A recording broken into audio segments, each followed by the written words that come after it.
அந்த இலங்கை பயணத்தை பத்தி திருப்பி சொல்ல முடியுமா, நினைவு முடியுமா? அது ஒரு பெரிய ஆங்கில படம் மாதிரி வியப்பும் திகைப்பும் நிறைந்த ஒரு பயணம். அது சுருக்கமா தான் அந்த 2008 ஆரம்பமா முதல்ல மீசை எடுத்துருன்னு அங்கிருந்து வருது. எது சேர்த்துக்க வேண்டியா? எல்லா மேசையில இருந்து என்னைய பாக்குறது தெரியுது. விரல நீட்டி பேசுறேன். ஒரே கூடி நின்று அதிசயமா என்ன வேடிக்கை பார்த்தாங்க. உள்ள போகும்போது ஒரு கையில சும்மா ஒரு மீனவர் மாதிரி ஒரு பனியனை போட்டுக்கிட்டு கருமாண்டி என்னடா இது பேசம்? நான் போகும்போது சுத்தியான 2 பக்கம் ராணுவம் கண்காணிச்சிட்டு இருக்கு.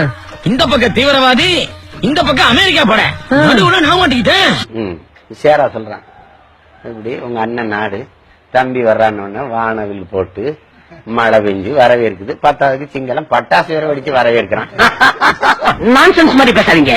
போகும்போது நானும் எங்க அண்ணன் நடேசன், வண்டி ஓட்டுறது தம்பிங்க ஓட்டிக்கிட்டே போறாங்க. ஒரு இது கொஞ்ச நேரத்துல டக்குன்னு வண்டி நிறுத்தப்பட்டிருக்கு. நிறுத்தப்பட்டுனா அவங்க எல்லாம் இறங்கிடுறாங்க. நானும் அண்ணன் மட்டும்தான். நடேசன் ஓட்டுறாரு, நான் உட்காந்துருக்கேன். விளக்கு சுத்தமா அணைச்சிடாரு வண்டியில. இந்த இடம் தான் தெரியல இடம், மனசை தேத்திக்கங்க, பயந்துறாதீங்க.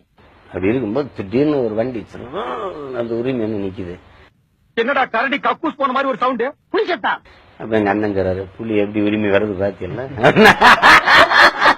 இந்த இடத்துலதான் புலிக்கு எனக்கு சென்டிமெண்ட் வந்துச்சு.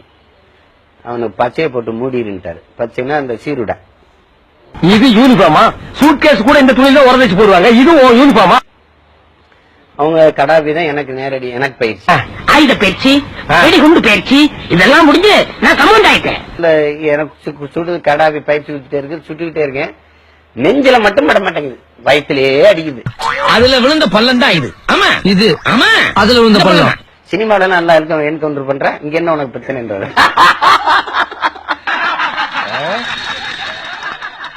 அவ்வளவு பெரிய காமெடி இல்ல இது. மெது அப்படி இழுத்தோம்னா டாக்குன்னு தெரியுது. அவ்வளவுதான். என்னமோ பெருசா புளி அடிச்சது மாதிரியா பேசுறீங்க? நான் ரொம்ப தூரம் கஷ்டப்பட்டு வந்துட்டேன், இனிமே போகல, இங்கே இருக்கேன் அப்படின்னு. இந்த ஜில்பா வேலையெல்லாம் நம்ம கிட்ட வச்சுக்காத. அந்த உறுதியில எங்களுக்கு ஒரு துளி கூட எல்லாமே போயிரும்.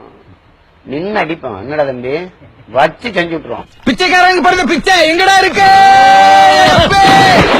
ஏன்டா உங்க பொண்ணு திட்டுற? பெத்து போட்டதுனால பேச்செல்லாம் கேட்க வேண்டியது இருக்கு. இனிமேலும் பக்கமே வரமாட்டேன் சாமி.